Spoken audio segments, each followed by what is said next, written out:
Hello everyone.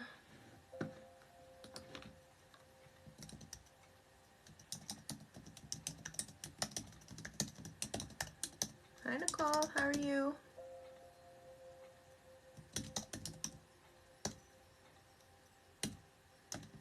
Hi Sandra, how are you?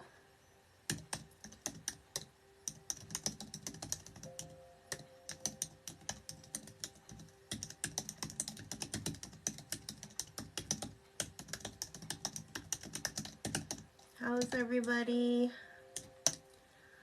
Happy Monday. I'm doing good. It's been a while. How have you been? I'm just getting set up. We're live here on TikTok and YouTube.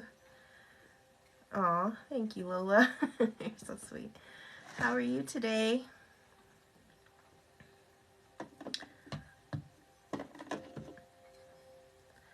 What's going on in your world? Happy Monday. Today we're going to talk about meditation and influencing the space around you, and talking about the toroidal field around your energy space and meditation to help to strengthen your aura and that space, and talk about your experiences with that, because I was thinking about when we were going through the pandemic and how one of the rules was you had to be 6 feet away from people, right?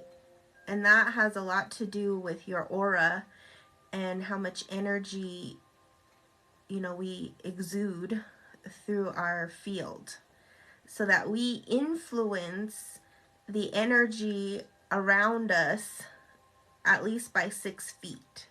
Sometimes more. Sometimes it could be up to 30 feet or more.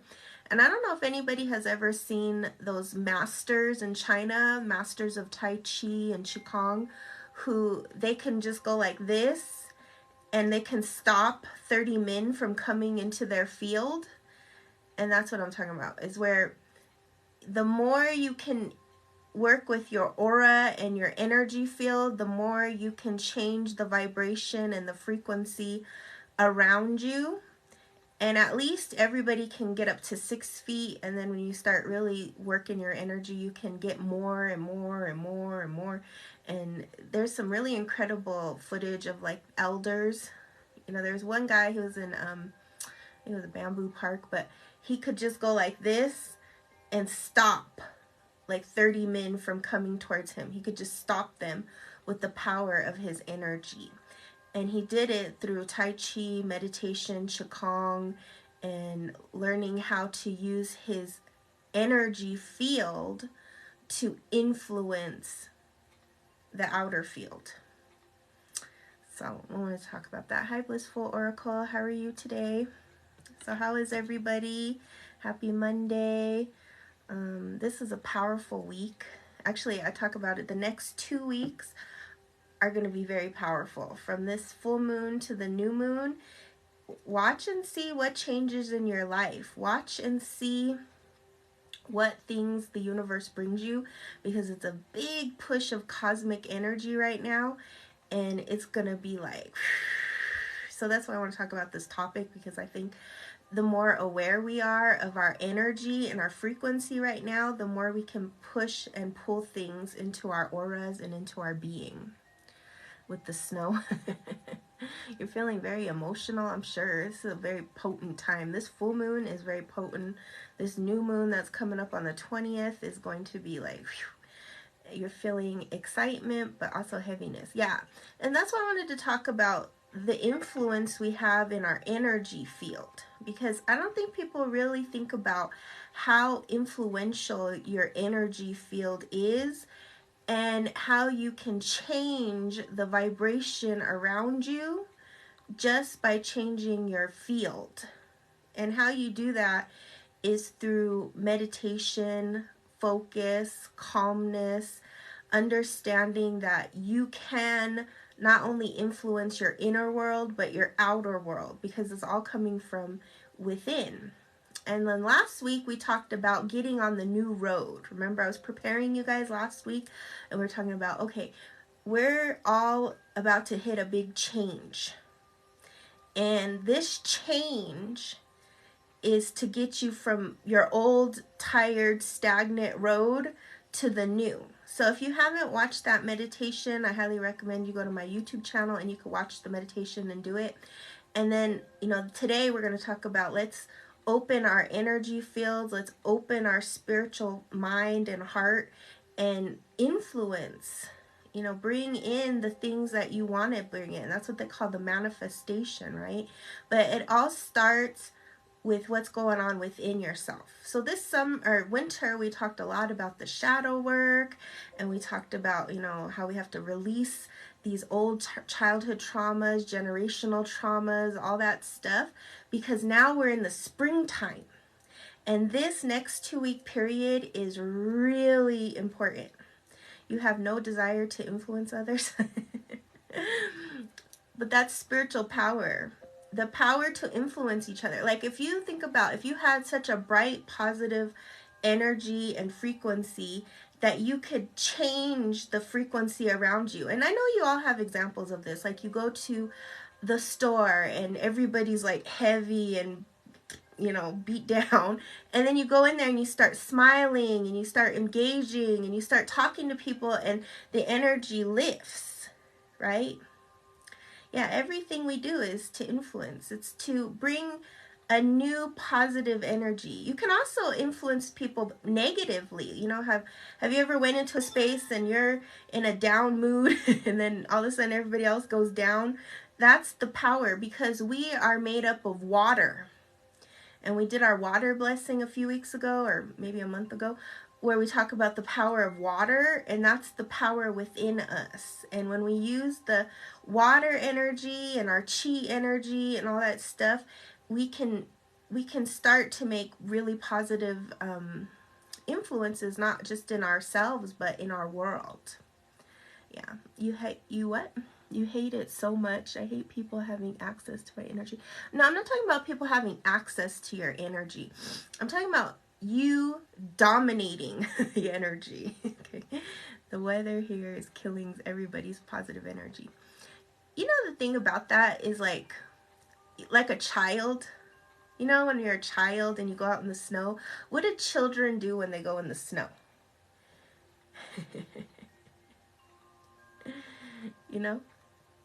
What do children do?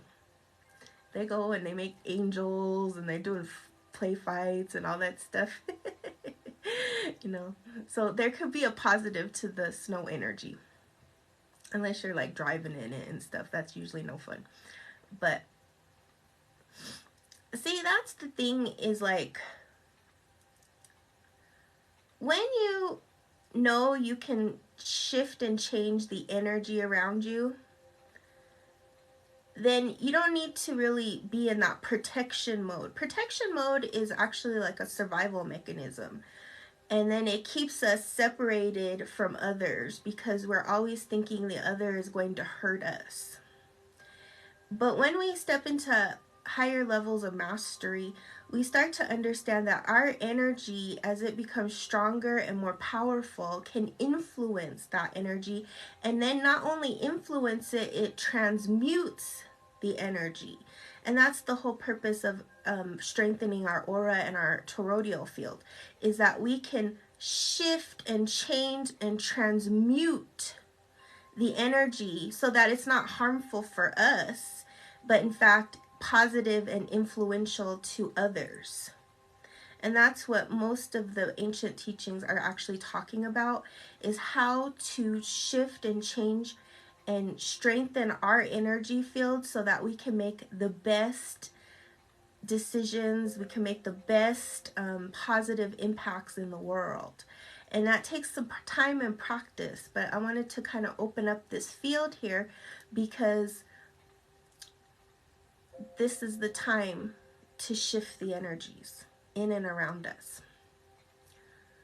Oh, there's no sound on YouTube? Okay, hold on 1 second.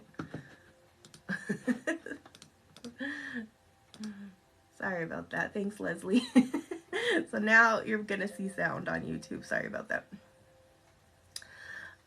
So what are your questions? How do you stop all spiritual gifts? Let's see. Hi, Althea. I do that same thing when I go out and engage in talks, smiles, and hellos, and have a good day always. Yeah. You know, it just takes one smile, one positive energy. Sometimes, you know, people who are very colorful and they walk into a room and it's like, woo! That's also shifting the energies. But how do you stop all spiritual gifts?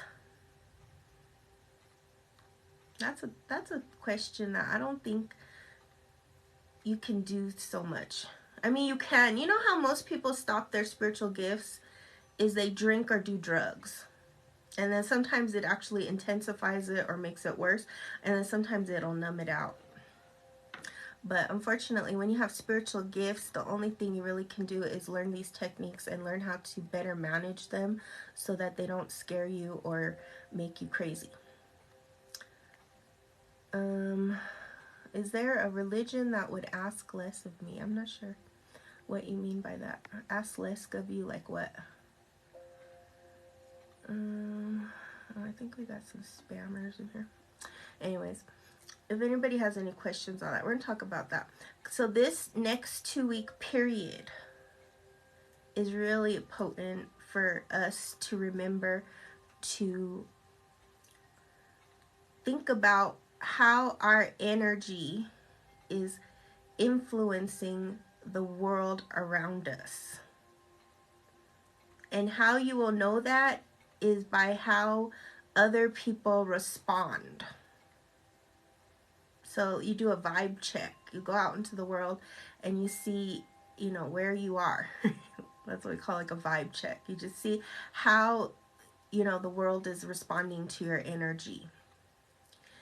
And then from there, you can practice shifting it. So you go in there with the inward smile. You know, you say, okay, check where you are, if everybody's positive around you, if there's more negative, if there's like all this chaos and stuff going around. Then you say, okay, that's where I'm starting from. Now let me see how I can shift and change the energy to make it so that I can be the dominant force. And then like that guy I was talking about in Bamboo Park who would just do that. He would just go like that with his hands and nobody could come into his energy field. People would try and try and try and they couldn't come next to him. They would be stopped. That's what I'm talking about with the energy field, is they would stop because he wouldn't let them into his energy field. You want to talk about master of spiritual protection. Nobody could come into his force. And they would try, and these were like big men, and they would try and try and try, and nobody could come in because he had this like spiritual wall around him. And it was a spiritual wall that nobody could penetrate through. And so as you're going through this next 2-week period, and as you're doing your meditations, I want you to really imagine that field. You know, we've been talking about the aura and the cleansing and all that stuff. And now it's time to experiment with it and see how far your reach is. And then, you know, expand it and see how you can start playing with these energies. Because the way that you can start shifting your energy is by understanding where the limits and boundaries of your energy field are. And then starting to play with it and starting to see, oh, okay, yeah, let me see where the boundaries go. This was an older man. There used to be videos on YouTube of him. I learned about this man years and years ago. Unfortunately, I forgot his name. But him and his son would go into the park and demonstrate this Tai Chi and this Qigong. And he lived to be over 100 years old doing this. And that's what I'm talking about right now is Tai Chi and Qigong, okay? But it doesn't really matter what philosophy, because this is proven by physics. This is proven by quantum physics that you have a field around your body, okay? And some people call it your aura, some people call it like chi, but you have energy that they call the toroidal field that is around your body, And for most people, it exudes at least 6 feet. And that's why when we were in the pandemic and they said stay 6 feet away from each other, that's the reason, is because that's how big of an influence space you have. So you could take a measuring tape and see, okay, 6 feet is this far from me. And then you go all the way around. That's why it's considered like a donut. Did you know that you have a donut? You think this is the hole, and then there's that space around you. And that space around you is what I'm talking about for this next chapter.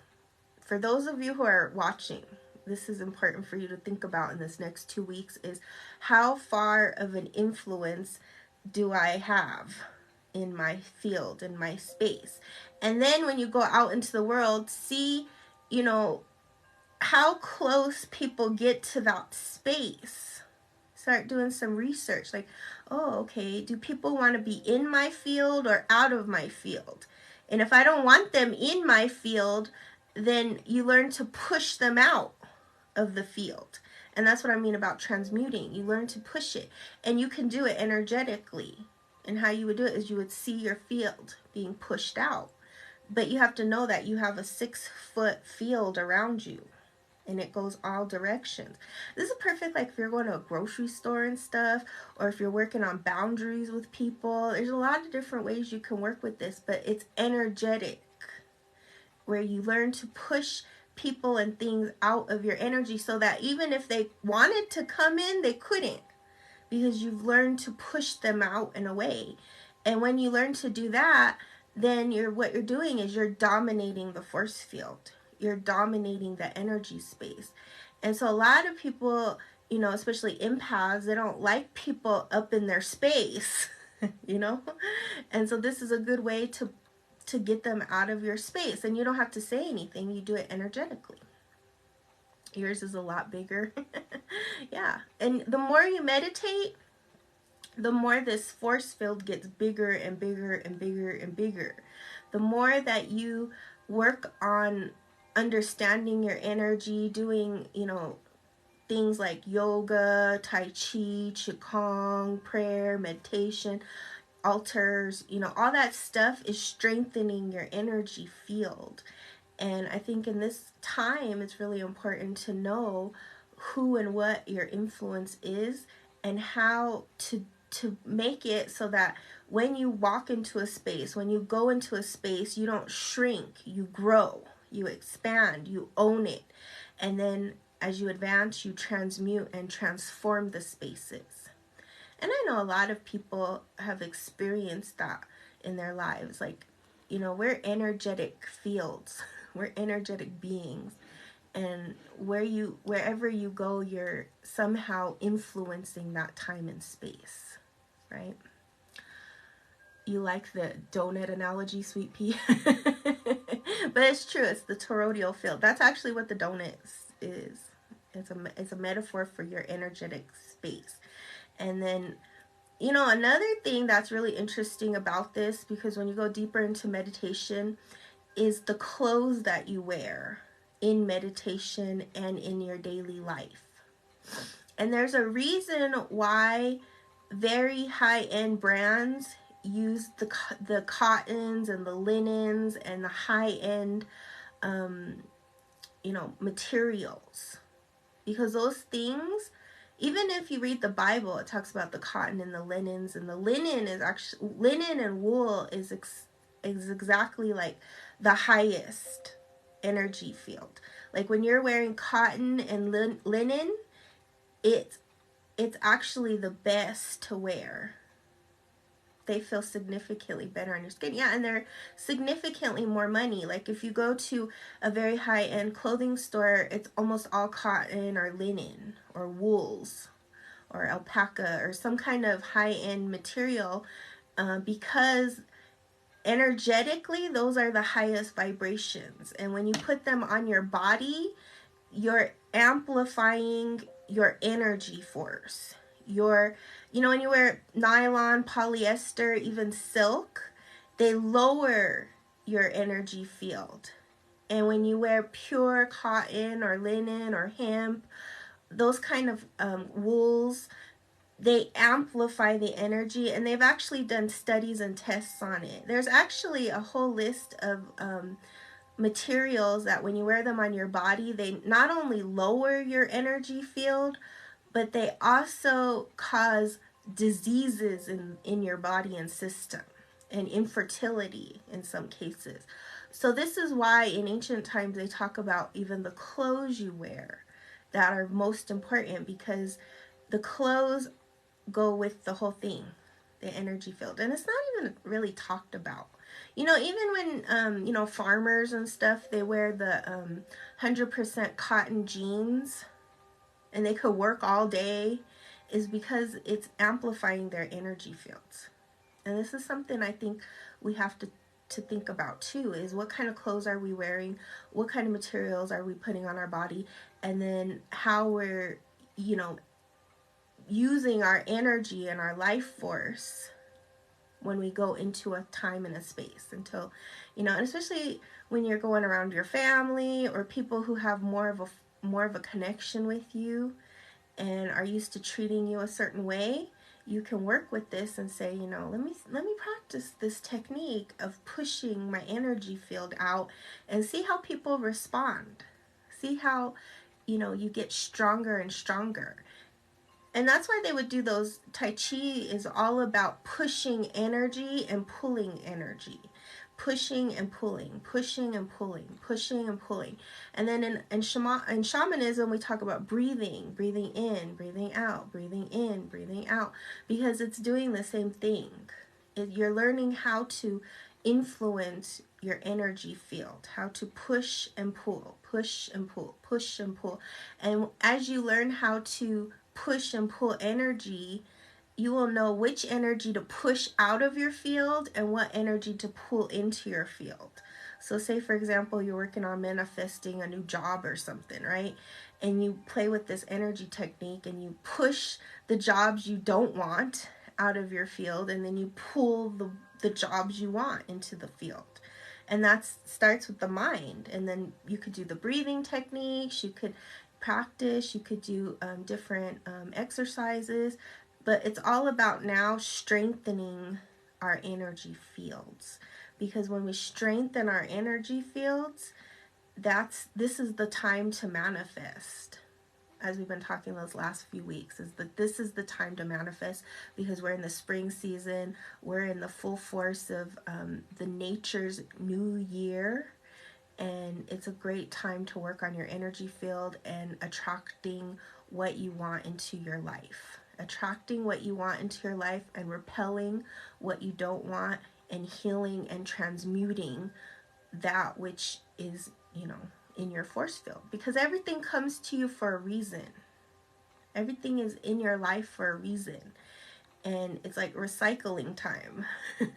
Recycle the old and bring in the new. Good evening, April. How are you? You do the breathing and it works great. Yeah, the breathing is really about clearing your energy field, right?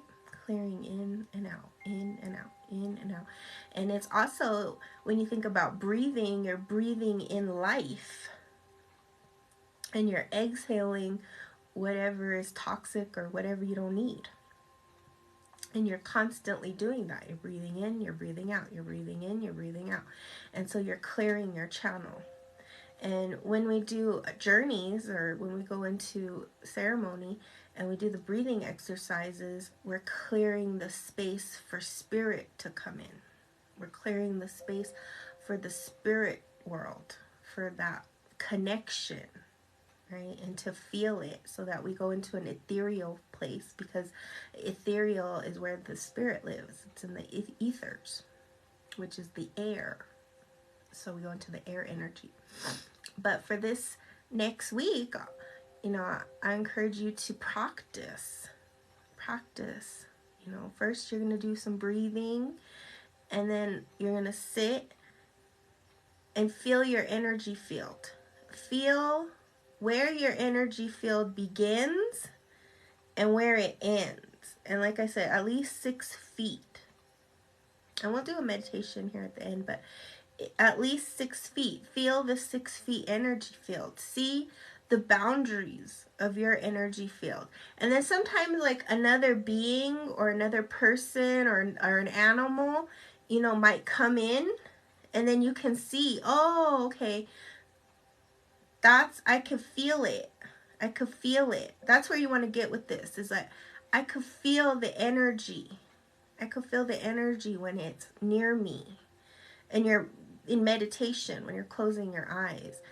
You know, because the more sensitive you get to it, it's like it's really incredible. You'll start to feel the furniture around you. You'll start to feel like what's going on outside your house. You'll start to, if you have neighbors, you'll feel the neighbors. And then you just can keep going with this energy. And then, you know, as you get more and more advanced and it's remote, you can see people on the other side of the world. You can see all that other stuff. And so this is a really powerful time right now to practice and to grow and to invite yourself into this space.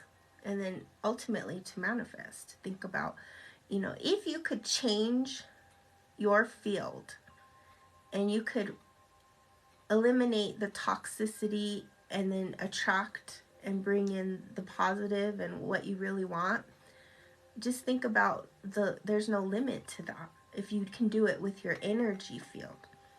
And I know a lot of you have had that experience where you think of something and then it appears. That's the same thing. It's your energy field. It's that you're tapping into your power that is not just within you, but around you. It's all around you. So, what are your questions? We're going to do a candle blessing here in a second.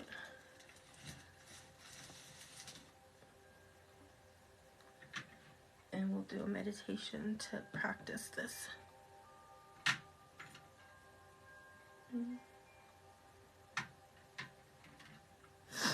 Has anybody done any experiences with this?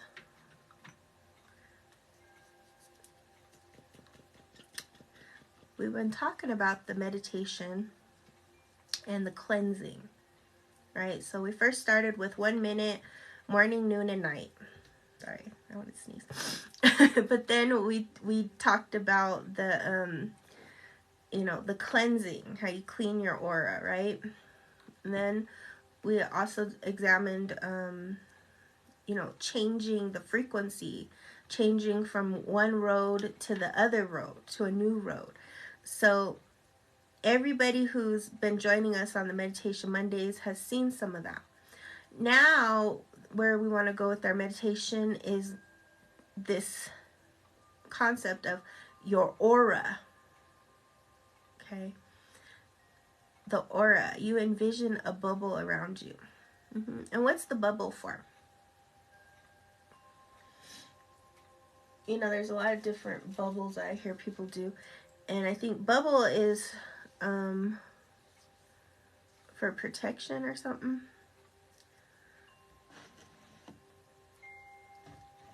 And so if you put the bubble around you, do you feel the bubble when you're off in life? Or because I think the bubble,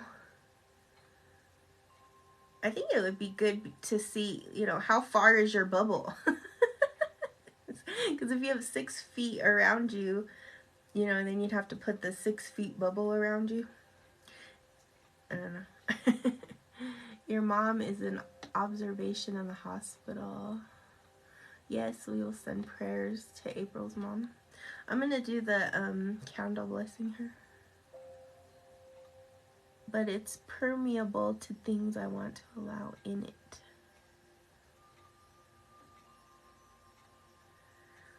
Bubble around you, permeable for things you want in it.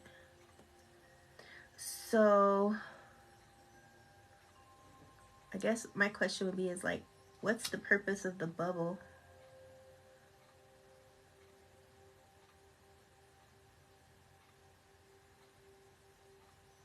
Oh, yeah, like Bella did on Twilight when she projected her shield. Oh, I can't remember that. That's been a long time since I've seen that movie, but... Oh, shielding from unwanted energies. I've been sending love to people mentally that I see at parks and in grocery stores. That's good. It reflects back. Oh, it reflects back. I think that would probably be more closer to what I'm talking about, is the is how to project your energy out and have it influence the energies around you. And then at the same time, how you use that energy to keep out unwanted energies. Does that make sense? Because I think when you're shielding, it kind of reminds me of like you're putting something over yourself, right? If I want to project, I spin my energy around my body outward. Yeah. But in this way, when you work on your energy field, you don't have to spin or do anything. It's doing it automatically. One day I'll find that video of the guy and I'll show you it, because it's a clear reflection of that. It reflects back. You're using way more energy than you need to. Yeah.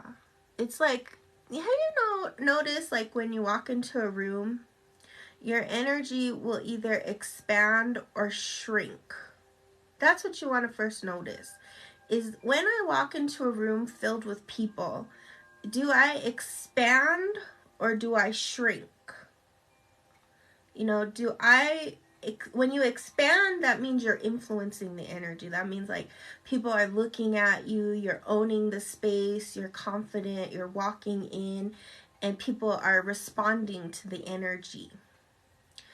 And then if you walk into a space and you shrink, you know, you're getting stepped on, people don't see you. Oh, I didn't even see you standing there. Oh, you know, and they're ignoring you. That's shrinking. You're shrinking your energy. So that's the first thing you want to notice. When I walk into a space, do I expand or do I shrink?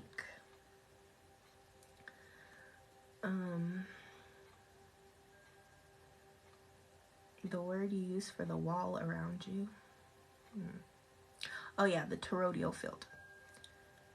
Yeah, when you're in nature, my influence expands. At a bar, my influences shrink. Good. So you're noticing, okay, when I'm in this space, it expands.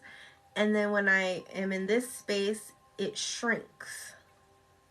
And then notice how you feel and how that influences your being, right? That's like a first gauge of what I was talking about, the vibe check. When you walk into a space, that's the vibe check, is what does my energy do when I'm in this space, and how can I expand it no matter where I'm at? What does it mean to when it shrinks around my family? That you feel small. And that's very common. That's why I said around your family is where you'll really notice it, especially around your parental figures. Because when you go into a space that brings up, you know, childhood stuff, your energy is more likely to shrink. Versus when you go into a space where, you know, you feel very confident and you feel very like vivacious and alive, then, you know what I mean, your energy is gonna expand.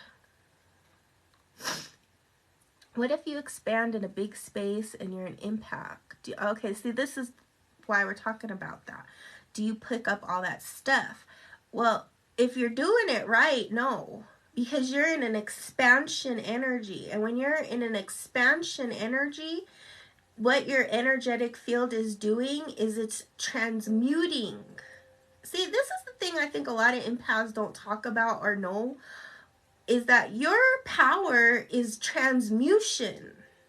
If you're an empath and you feel everything, the power you actually have is transmutation. It's supposed to be to transmute. But what happens to most empaths when they walk into a space is they shrink, because what they're doing instead of transmuting is they're taking it on.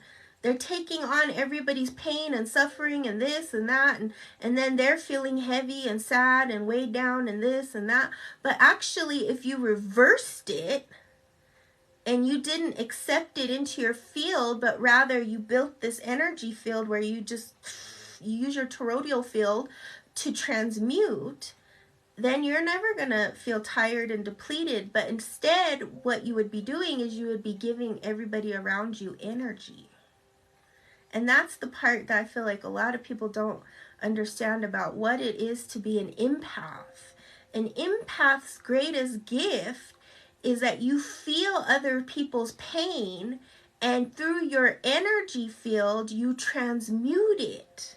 That's what the healer is. That's why healers can sit all day and hear terrible stories and help people and do energy healings. And when we're, doing all these sessions and stuff, and we feel filled with energy, not depleted and drained. That's the training that we go through.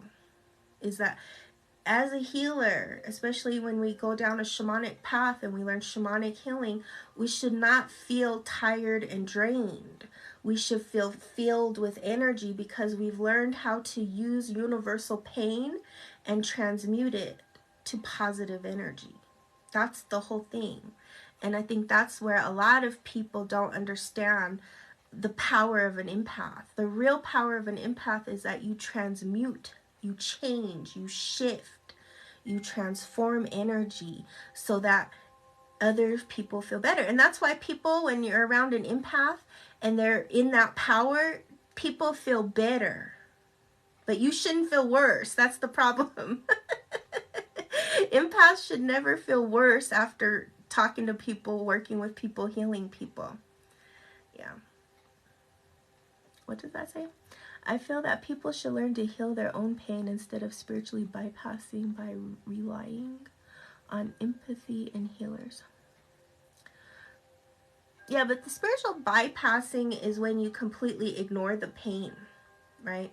And empaths, instead of absorbing and taking in other people's pain and then allowing it to affect them and make them tired and drained, the power is in learning how to transmute that so that it's not a drain on anybody. And you can't do other people's work for them, right? There's no way you're just going to step into a room and your whole energy field's going to heal all their trauma and pain and suffering. No, but it can, in that moment, it can shift something. It can change something. It can help people. And I have actually met people who have that incredible gift where they can. Yeah, why do you feel drained when helping people? I thought I was good at managing energy, but oh yeah, I just answered. Yeah, it's because you're taking it on. It's like catching a cold. You're catching a cold. And then they're feeling better because they gave you their cold, but you're feeling worse because you took on their cold. So what I'm saying is don't take on the cold. Don't take on the cold. And, it's not for everybody. Not everybody is going to do this. Not everybody wants to do this. Like, I see a lot of resistance for people to do this. But what I'm offering today is a way to think about your energy field and how it either expands or shrinks in different places and spaces, and how you could take your power back. Because that's the common thing I sit with people who come to me for spiritual sessions, is that they have lost their power. They have given it away and they don't know why. And most of them are empaths or people who are sensitive to energy or take on other people's problems or people pleasers, that kind of stuff, because they've given their power away. They've given it away, and now it's time to take it back. It's time to take it back. And when you can expand your energy and you can take it back, then you're going to see noticeable differences in your life, and you're not going to care, how other people are. You're not going to care because all you're focused on is yourself and how you're influencing that time and space and how you're, getting what you need in that moment, how you're taking care of yourself. Because when you're constantly giving your energy out, or when you're constantly allowing other people to, you know, influence your energy, it's a drain, it's tiring, it's going to lead to a life of powerlessness, and you're always going to feel like a victim. And that's the issue that I see with a lot of empaths, or what I call baby healers, is that they take on all that energy, and it doesn't have to be that way. It doesn't have to be that way. In fact, when you're working with people and you're helping them, and not everybody wants to help people, okay? But I'm just saying, if you're helping somebody, you know, you can do it in an empowered way. And there's no spiritual bypassing with that, because spiritual bypassing is when you, like, you know, the whole love and light, or the whole thing about, like, let's only look at the positive and not the negative. No, we don't do that. We look at both aspects of it. But what I'm mostly talking about here is energetic hygiene, spiritual hygiene. That people just automatically, when you're an empath, that's how your energy field works. Is that when you're in other people's frequency and energies, you feel it. You feel what they're going through. And a lot of time, you're feeling it and you're taking it in. You're not throwing it out. You know what I mean? You're taking it all in, and then it's building up and it's becoming crud around your aura. Yeah. So if you're shy or nervous when you walk in a room full of people, but they gravitate towards you with positivity or curiosity, is your energy expanding?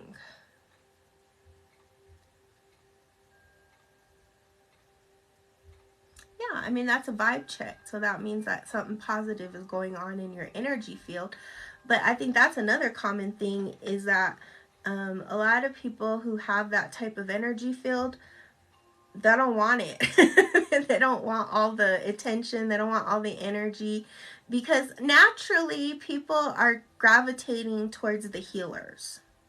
When you have a healing vibration, when you're a healer, when you have that kind of transmutive abilities, people know that when they come into your energy field, that you are somebody they're going to leave something with.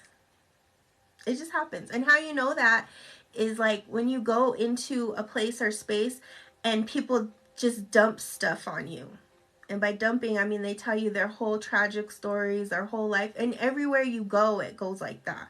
It doesn't matter where you go. You could be at the bank, you could be at Target, you could be anywhere, and people will gravitate towards that. And they will say, you know, today, and that's because you have a healing vibration. That's the empath's path, okay? That's just how it goes, is that people feel safe in your aura. They feel safe in your energy. They can sense and feel that you're somebody they can say stuff to, that you will automatically be able to make them feel better.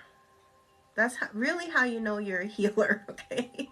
When you walk into a place and space and people just want to tell you stuff. They want to be around you, like you were saying. They want to be in your space. And most empaths are always like, I don't want you to be in my space. Yes, it happens to me all the time, especially grocery shopping. Yeah. Yeah. Grounding helps a lot. Yes, it does. Grounding helps a lot. Constance says, what do I do with it? Because that's been me forever, but I don't know what to do with it. Yeah, exactly. You build it. You build your energy force. You build your power. That's the spiritual training that I do. Is that you have to start. That's why I'm teaching the Meditation Monday, because you have to start with meditation. You have to know yourself in order to know yourself, because when you know yourself, then you can understand how your vibration works, how your energy field works, what your gifts are, what you're good at, so that when you go into these places and spaces, you know what to do. Because most people, I think, that's why I always joke, like, with the empaths, most of them are in their houses. They don't want to come out into the world because of this. This becomes like a social problem. right? You have Ute Indian family members, and how do I reconnect with those ancestors? Well, I mean, you can always connect to your ancestors through, like we've talked about spirit offerings, we talked about altars, we talked about, meditation. There's a lot of different ways you connect to your ancestors. But I think if you have Ute, then really you want to reconnect to the Ute community. And there are specialized rituals and ceremonies and things that you can learn, because there's not just one way to do it. And I think when you're talking about tribal stuff, like specific to a tribe, you have to go back to that tribe, because there are different ways that they did it. You know what I mean? Like those ancestors will respond better to certain ceremonies and certain rituals than other ancestors. And especially language. There's prayers, there's chants, there's all that stuff. The indigenous world is so complicated in these days because, we're all indigenous to some land. That's what the word indigenous means, is that we're indigenous to a certain land, right? But then when we're talking about tribe, that's different, because now we're talking about a specific group of people, and every specific group of people have a certain ceremony, certain ritual, certain way of connecting to ancestors. So there's not really like a universal way. There is, you can do spirit offerings. That's the first thing. You want to connect to your ancestors, do a spirit offering, start the connection process. But if you want to really connect to a specific tribe or a specific person from your lineage that was of a tribe, the best way and the most clear way is going to be learning what that ritual and ceremony is to connect to those ancestors. And there's I know everybody wants this one size fits all thing, but in the end, it's really about going back to where you came from. That's what ancestral connection is. And that's what the whole reconnection movement is. It's about going back to where you came from. Because, in our teachings, it says that you are connected to the lands of your mothers. Where your mother was born, the water she drank, the food she ate is in you from birth, from before birth. And that connection, when you go back to those lands of her motherland, of the motherland, is powerful. Is powerful. And not just the mother, but the grandmother, the great-grandmother. Like, where did your mother's lineage come from? That's the first connection. And then going back and drinking of those waters, which also includes spiritual waters. And when we reconnect to the lands of our mothers, it opens that whole DNA within us, because it's so deep within our cellular memories. It's something that you're born into. But unfortunately, in this time and age, it's been taken from so many, And the thing is, it's been taken, so we have to reclaim it. And that's part of the reclamation process. It's part of owning your power. Because a lot of times the reason people feel like they have no power is because they don't know where they come from, who they come from, and they don't know the power of their lineage.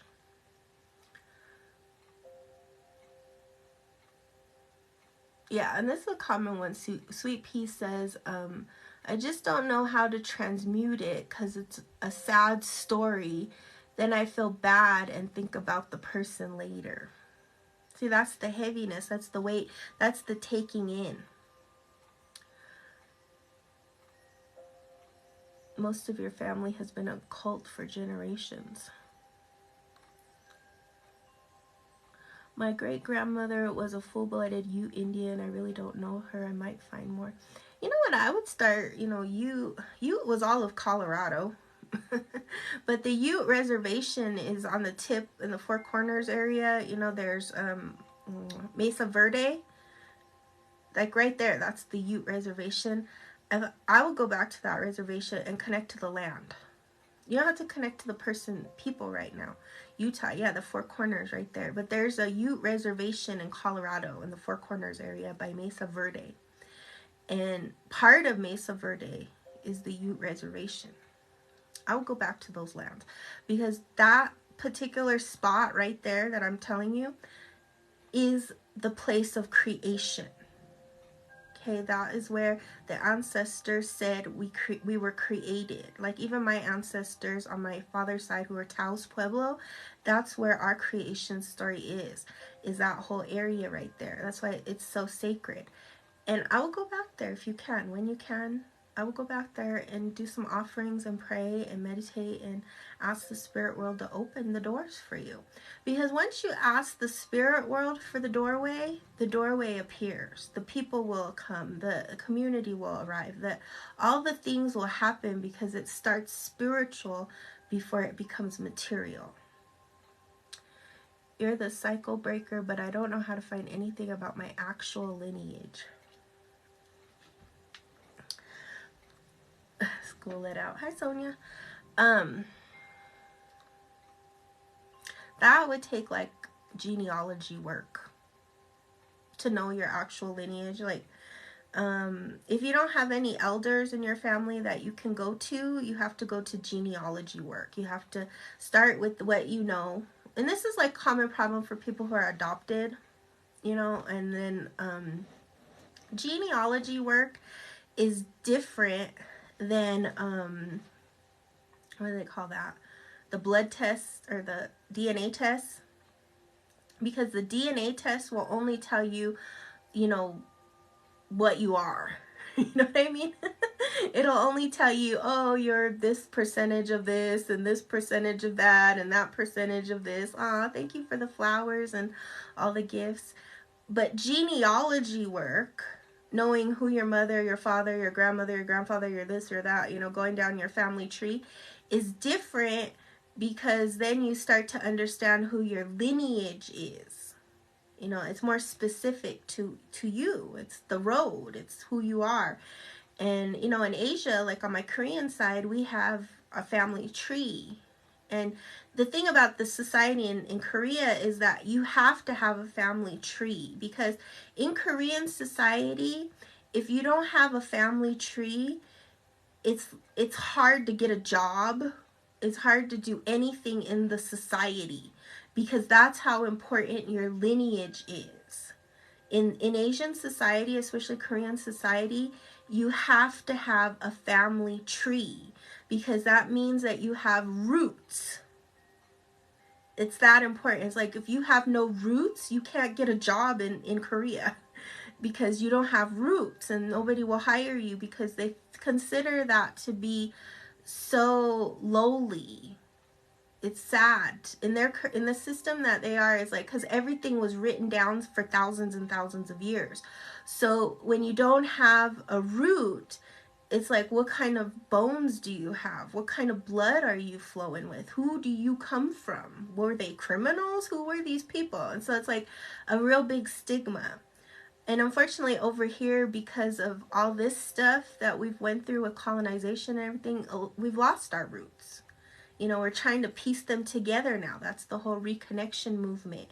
And so first, if you have like no idea where to start, maybe you're adopted or maybe your parents didn't give you any information, they didn't know, you first start with spirit offerings. You leave some food, your water and things down to your spirits, to your ancestors, and you ask them to open the door. You ask them to show you the way, and then you wait for the answer. It could come through a dream.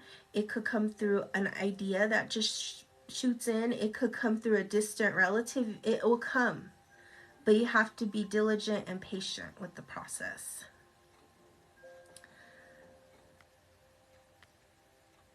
Genealogy is heavily influenced by Mormon. You know, the Mormons have the best records. That's the weird part about that.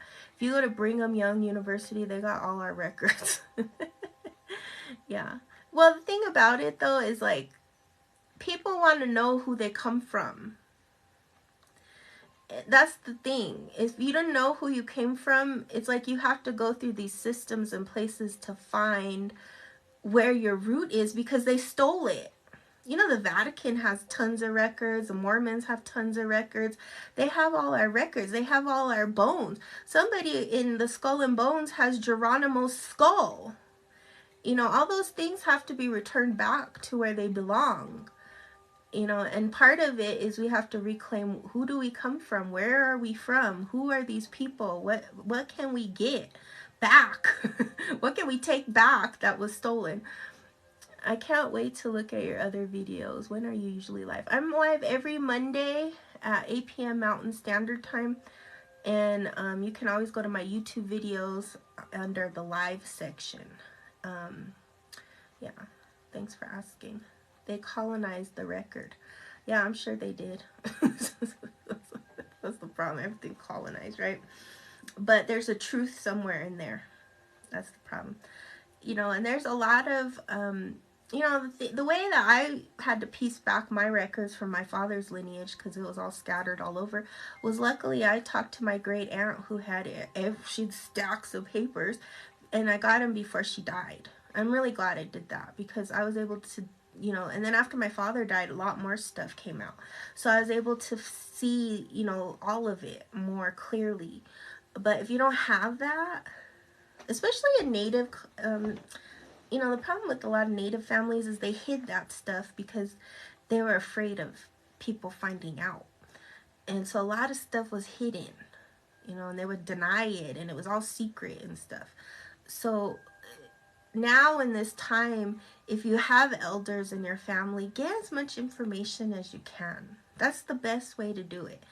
You know, on my Korean side, I don't have to worry because I have books and books and books. You know, I have a whole family line over there. But over here, you know, it's like, it took like 13 years to piece it all together. Because even when I knew all that stuff growing up, and I was told that stuff growing up, I didn't have the specific details and names and dates and places of birth until I asked. Because, you know, it wasn't like something people were just talking about. My whole life was pretty much stolen, and I've all but given up finding out about them. Don't give up.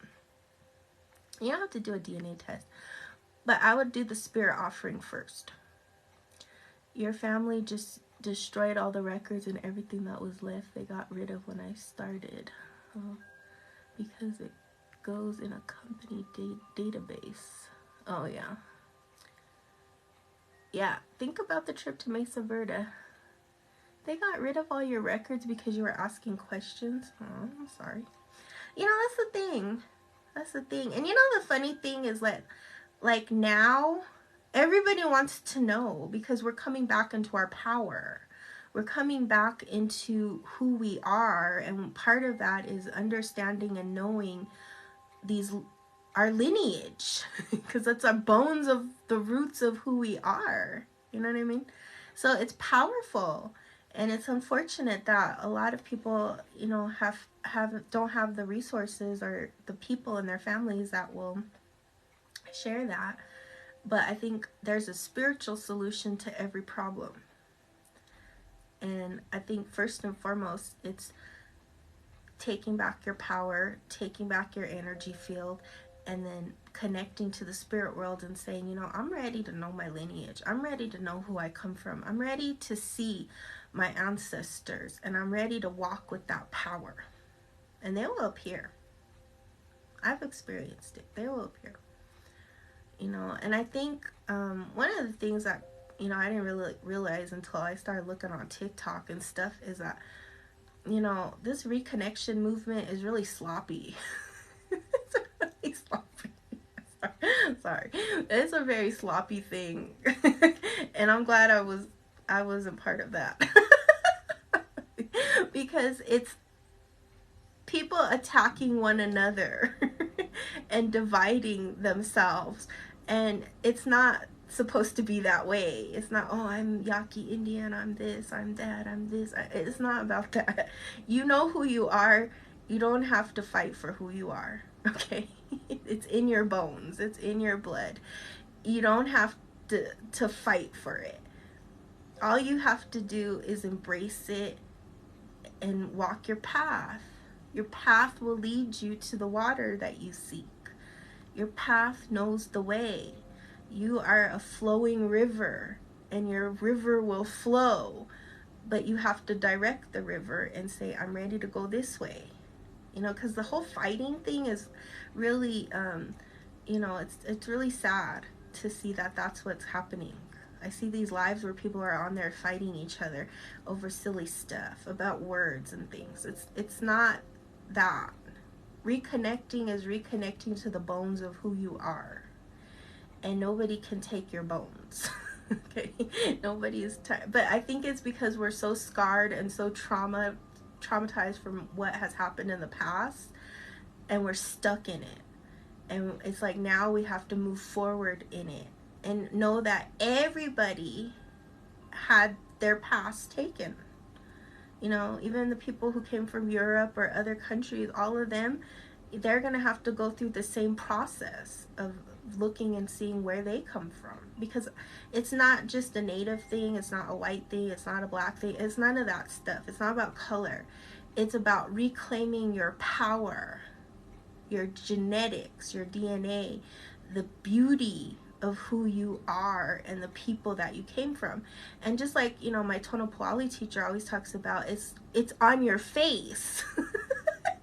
You know what I mean? It's your nose, it's your eyes, it's your ears, it's your mouth. You inherited those things. You inherited those things. It's on your face. Your record is your face. Okay? So you don't have to go far for this stuff. It's on your face. Undoing the damage of lies in our history books. Yeah. And that's part of the reclaiming. You know, we're reclaiming this stuff. And it's really just about embracing and knowing and accepting the good, bad, right, wrong. Because it's in everybody. All of us have terrible family lineages. We have good family lineages. We have it all. And that's why we talk about the 7 generations of healing. 7 generations back, 7 generations forward. It's not a one-size-fits-all. We all have good, bad, right, wrong within us. And that's why we're here. Especially if you're here at this time in human history. You're here to change and transmute that history and make a better road, a better path for the next generation. Yeah, if you go to familysearch.org is really good. We could check that out.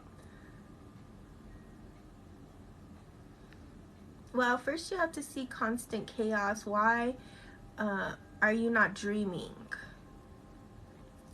Is it stress? What's the lost connection? Because that's a big connection right there. Right there. You've lost your path. You haven't lost your path. Your path might be foggy, but ultimately you're on a path. And if you haven't seen my last week video, I'm going to recommend that meditation, because in that meditation we went and we saw the road that you're currently on and then the road that you're getting on. And you could go to my YouTube for that one. I just found out my great-grandma is Lipan Apache. Oh, that's awesome, April.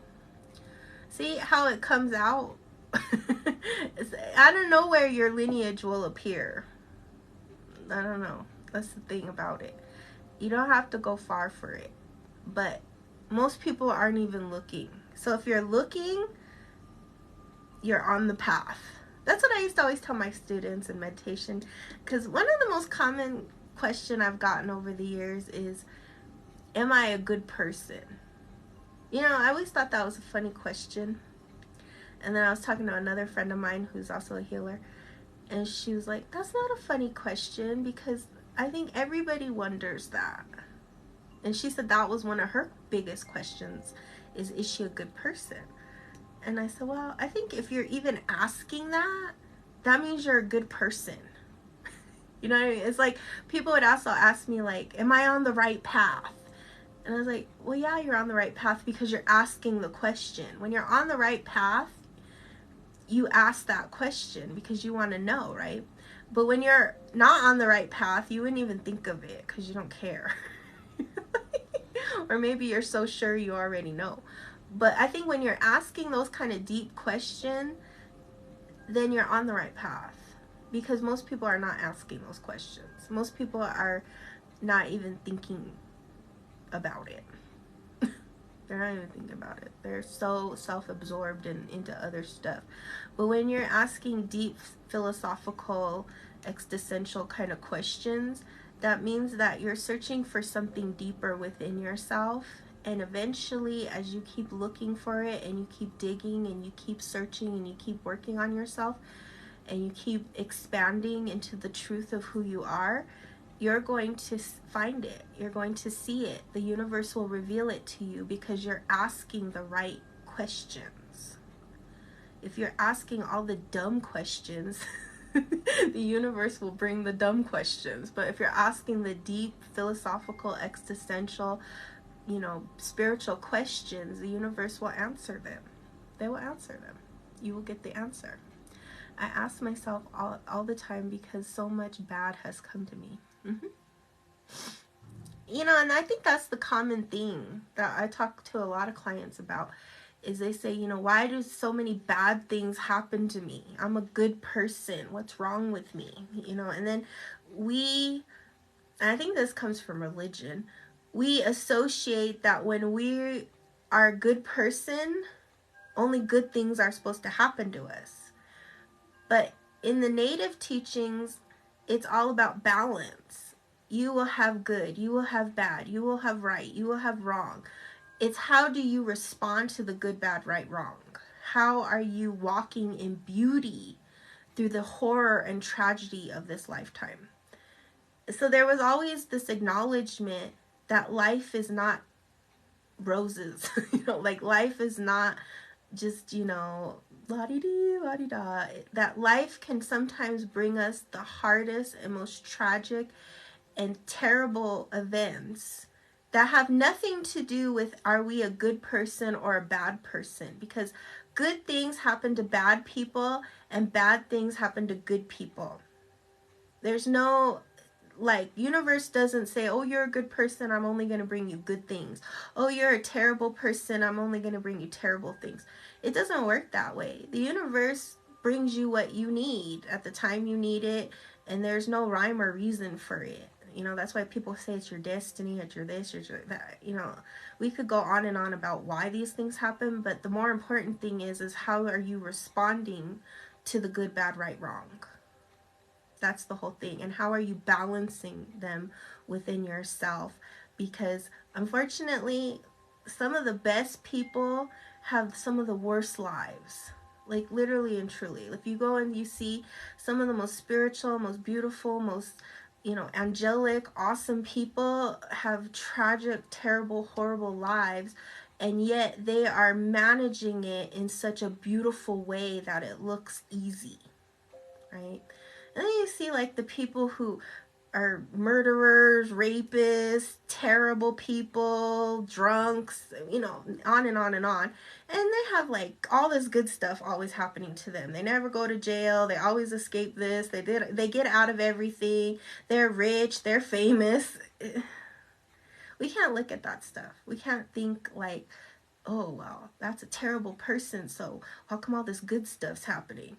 Oh, that's a wonderful, awesome person. I just don't understand why bad things keep happening, because that's what they call your life. And your life is not something you can really control in a lot of ways. You can control your reaction to things and what they call your responsibility, which is your ability to respond.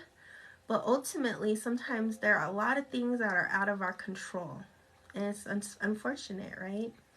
It really is. It's unfortunate that we can't control that we live in a world that murders and rapes and kills, and there's a lot of deception and cons and this and that. There's a lot of bad things, but then there's a lot of beautiful things too.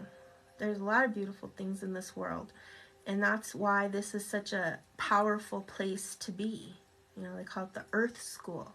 The Earth School is the life of hard knocks too, right? You hear that? It's that this is a beautiful place for our soul to grow. That's really what this place is about. It's our place for our soul to grow. And it has nothing to do with if we're good or bad. That's the hard part about life, is that we have to balance everything. Everybody has good within them. Everybody has bad within them. It's just which wolf are you going to feed? Love or fear? You're just going to dive into the dark. The dark is where all the power is. It's like we're being tested when all these things happen to us. Yes, it is. It's a test. That's what the whole Earth School is about. It's about one big test to see how strong you are. You know, that's something I was shown in ceremony a long time, is that we came here to challenge ourselves. This is a place of challenge. It's not a place of easy beasy, you know. it's a school, and they say that only the bravest and most courageous people will come to this school. You know, and there's a lot of theories on it. There's karma. There's all this other stuff, right? And ultimately, all we can know in this time and space is what's in front of us.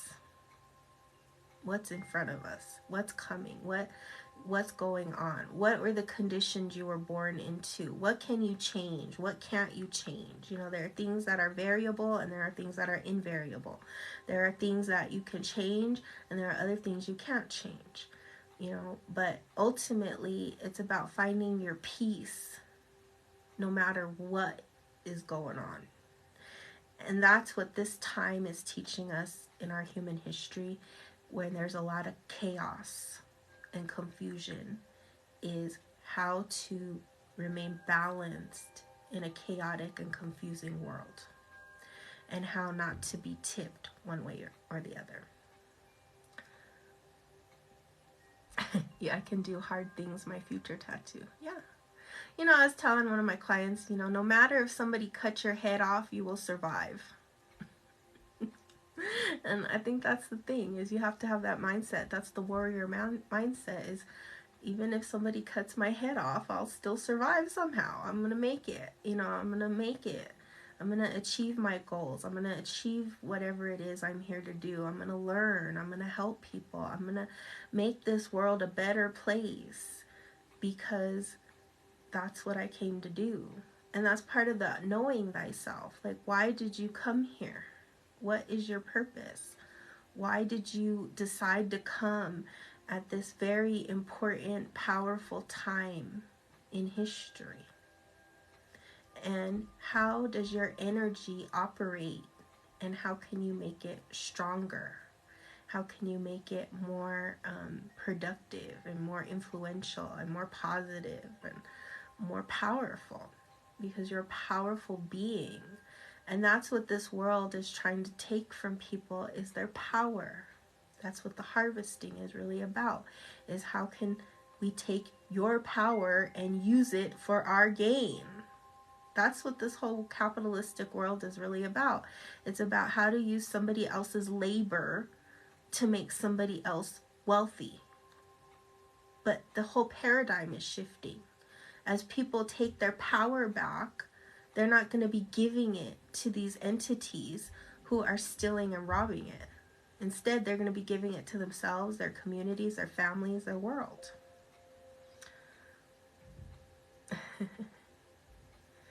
I saw we are the future ancestors coming in to love you, cry with you, feed you, and take over. Yeah. We're all the future ancestors. One day, if you do the work and you really want to see how far your energy fields will take you, there'll be books about you. There'll be legends. You're probably in some time and space already a legend. Just think about it. Think about it. Think about it. Think about how powerful your energy is. Don't believe that you are not powerful. That's the thing. I was sitting with a woman the other day and she had lost all her power. And I was like, you know, why everything is not going the way you want is because you believe you're not worthy of good things. And that's the whole belief system that she's operating out of. And when you believe you're not worthy of good things, nothing good will come into your energy field, because your belief is stronger than your energy. That is your energy, right? Is that you are worthy of the good things. You are powerful. And see, that's the power of a lineage. Like when you know who and what you come from, that's your power. That's your power. And so that's what we're reclaiming. That's the reconnection movement. It's actually about understanding our power, who and what we come from. And then part of being the indigenous thing, because everybody's indigenous to somewhere, because indigenous just means you're from that land. When you know the land you come from, that's power too, because every place on this earth has a power spot, has a power grid, has a power to it. Power trees, power water, power air, power sand.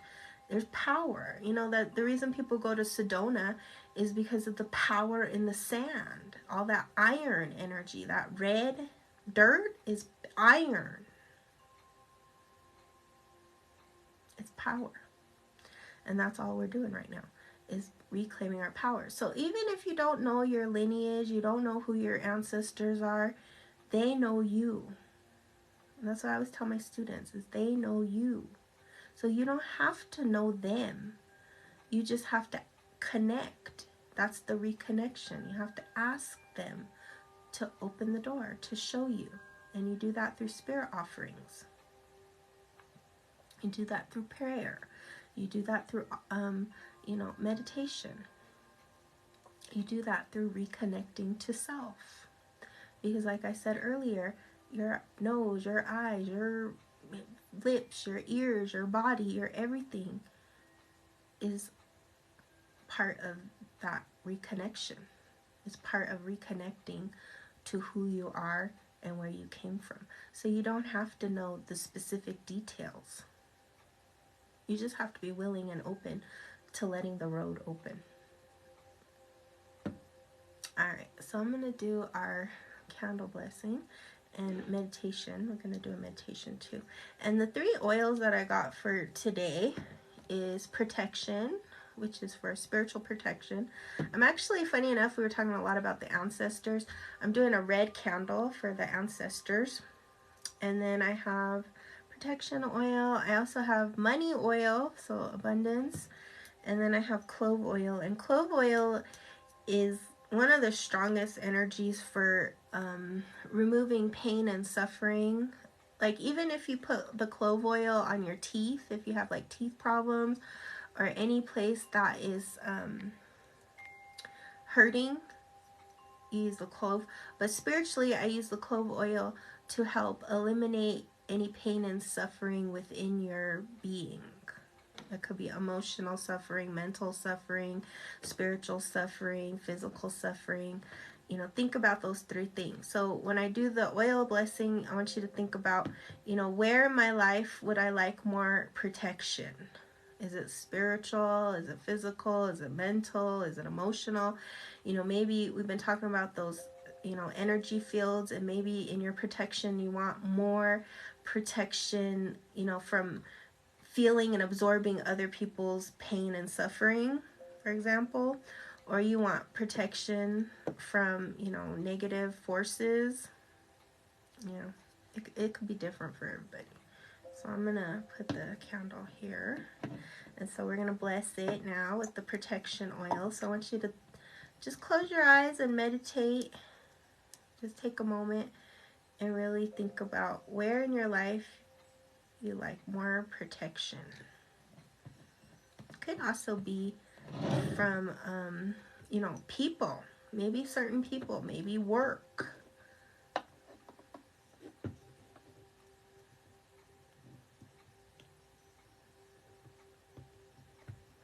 Bring on the protection. Okay, now we're going to do some abundance. We're going to do the money. Where in your life are you needing more money? Maybe it's a specific amount, but money. How are your finances? What would you like to manifest? What would you like help with? Maybe it's a job. And then the clove oil is, where in your life would you like help with removing pain and suffering?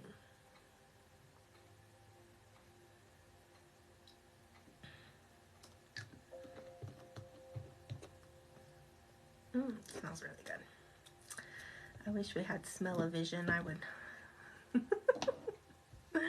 Alright, so let's now close our eyes. We're going to do a meditation, and I want you to focus on your energy field. So as I'm lighting this candle, what I'd like you to think about is the boundaries of your limit, your energy. So focusing on your energy field and feeling where it begins and where it ends.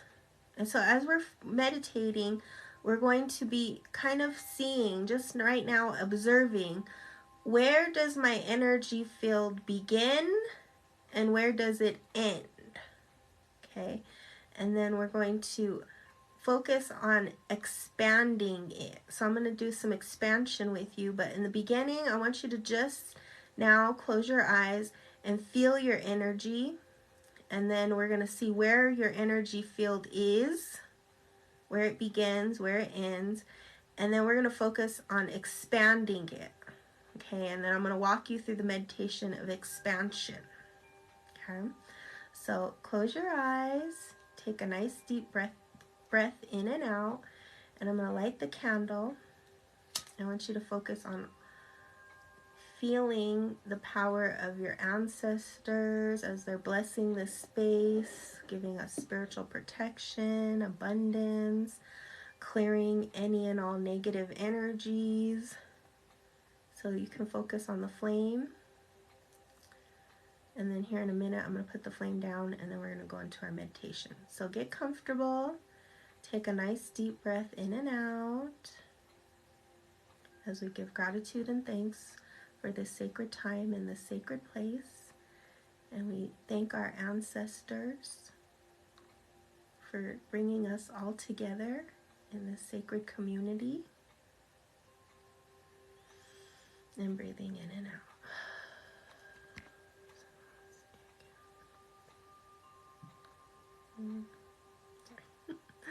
Unfortunately, the camera's not going to pick that up. Alright, I have another candle here.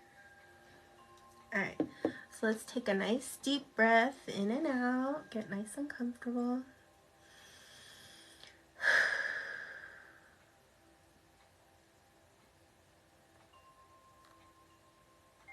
And so, now we're going to focus on the energy field in and around your body. And if you can see, sense, or know that your energy field is all around you, in front of you, in back of you, to the right and to the left, just see and feel and sense where the boundaries of your energy are. Do you feel that your aura is more closed in, like tight? Or do you feel it's more expanded and big? So that's the first thing you're going to sense is my energy more closed in and dense, like tightly packed? Or is it big and expansive? And where are the boundaries of my energy field? So just tuning into the energy around you. And for some of you, you may see it. You may even see the color of your energy field. You may feel it more than you see it. And then some of you may not feel anything at all, but that's okay. You just keep on focusing until you can see, sense, or know the energy around you. There is also 6 feet of energy above you and 6 feet of energy below you. So just focus on the energy around you, above you, and below you, until you can see that it's a huge ball of energy. Some of you may see the colors. Some of you may see if it's light or dark. Some of you may see or sense or just feel that there is this energy around you. And so as you can see, sense, or know this energy, you now want to focus on expanding that energy. And as you expand your energy, it starts to get bigger and bigger and bigger, where it encompasses the whole room, the whole space in and around you, above you, below you, to the right of you, to the left of you. Just see your energy expanding into the whole compass, the whole space that you are in. And as you breathe in and out, with every breath, you're expanding bigger and bigger and bigger until you are all around your whole house. If you're in an apartment complex, your energy is now all around the complex, going out into the parking lot, out into the street, all around your neighborhood. And as you just continue to expand, see yourself sending positive energy, positive love, positive thoughts out into your whole neighborhood, to where you see all your neighbors smiling, all their troubles are lifting, you're feeling the healthy glow return to all the trees, the grass, everything in that field, in your neighborhood, in your community, is feeling the love from your heart that you are expanding, and you are gratefully giving in joyful generosity, knowing that your good health is the good health of your neighborhood and community. And while you're filling yourself with this positive love and light energy, healing energy, we now expand our energy field to one person in our life who really needs love at this moment. And just send your love to that person and see them receiving this love with a grateful heart. And just breathing in and out. And just allow yourself to give of your beauty, knowing that your energy, when it's in its full expansion, can transmute and transform everything and everyone who comes into this field. It's not taking anything from you, but instead it is filling you with love and beauty and grace and joy. And you are in sacred reciprocity with yourself and your entire environment. And breathing in and out, giving gratitude and thanks. Going back into this time and space as your energy now returns to you, brighter, rejuvenated, healed, and whole. And when you're ready, you can open your eyes, take a nice deep breath in and out, and now see how your energy has shifted, how it has changed.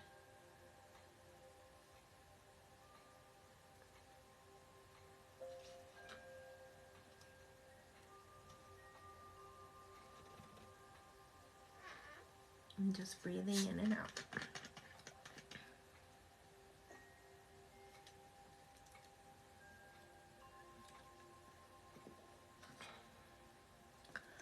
So how was that? What did your energy feel like? How's it feeling now that you're back into this time and space?